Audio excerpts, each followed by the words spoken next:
What happened to the good Dota 2 content? Why doesn't the Dota 2 YouTube content feel the same?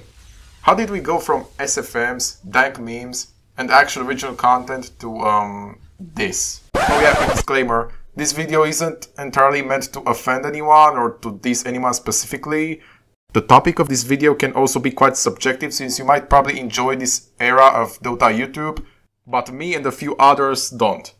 Okay, let's move on. In this video I'll pretty much explain why the trendy Dota 2 content became soulless and stale over the past few years. I think most Dota 2 players remember the pre-2020 era of YouTube, when Midor Meepo used to be the dag memeing god of Dota 2 YouTube, Raunchy used to make everyone's favorite animation series, Dota SFMs were constantly made and not just when the international was knocking, and Dota Cinema was still, not a YouTube Shorts only page? This is weird. Anyway, these times felt so good, right? Assuming that you actually watched or played Dota 2 back then, of course.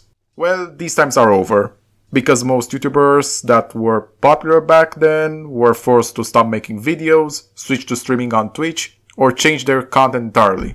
For example, Midor Meepo is now the official Team Secret social media admin, Raunchy switched to game development, and Dota Cinema just became some sort of L1 of Chino, L1 of Cina, well, whatever.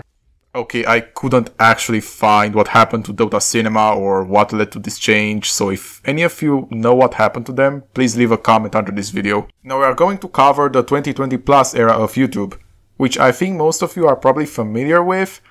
If I were to summarize this era in a video title, it would either be broken meta that you should abuse in 7 point whatever patch, or it would be this is why everyone should fear, quote, random hero, unquote, with, quote, random items, unquote. And you know, it would be fine if there were just 2 YouTubers doing this for each category. But no.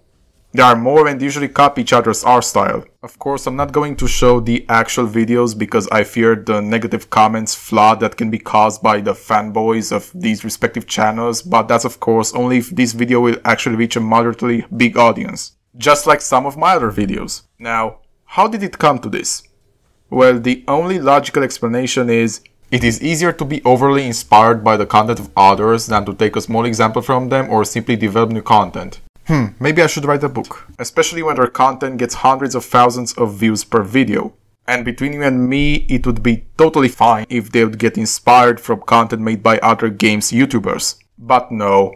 At this point, everyone's just doing the exact same video, but with slightly different characteristics. I'm also fully aware that there are some channels like Stories of Dota, Blitzpanks, Trimike for instance, but he moved to the Newsroom, which seems like an interesting channel, but he stopped uploading like 2 months ago. Okay, maybe there are some channels that are still trying to make unique content, but there's a problem. They're not as popular. You've really got to search for these. Like this guy called Archer, he's got 500 subscribers. And his content is really unique, well, at least the recent videos are kind of unique. I had to go into the deepest pits of the Dota 2 YouTube content to find some videos that are unique, but also videos that are in English. Yes, it seems that the non-English speaking community of Dota 2 is much more creative.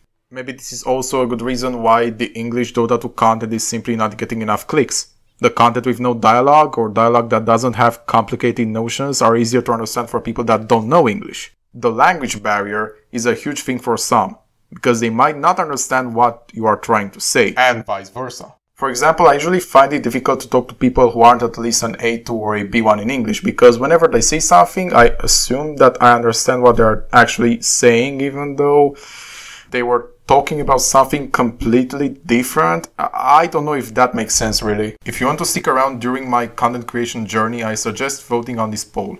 I mostly create videos about games made by Valve, but I usually focus on Dota 2 and Team Fortress 2. Yeah, anyway, bye.